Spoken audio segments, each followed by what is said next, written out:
Ese día de almanaque no puedes estar borracho y menos estar de chaqui. No puedes estar borracho y menos estar de chaqui. Mejor vas con tu mujer, con optimismo en contagio, cumpliendo con tu deber en tu mesa de sufragio. Cumpliendo con tu deber en tu mesa de sufragio. Al presidente de mesa le acompañan los jurados. Los partidos en su empresa envían sus delegados. Los partidos en su empresa envían sus delegados.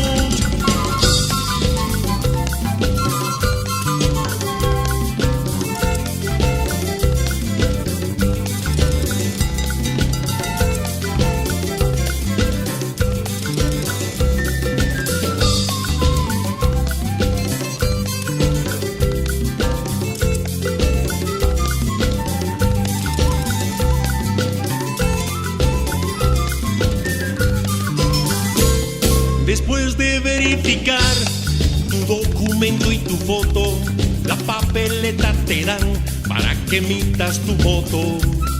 La papeleta te dan para que emitas tu voto. Entras al cuarto privado con respeto y con recato, muy consciente y con cuidado, votas por tu candidato. Muy consciente y con cuidado, votas por tu candidato. Sales del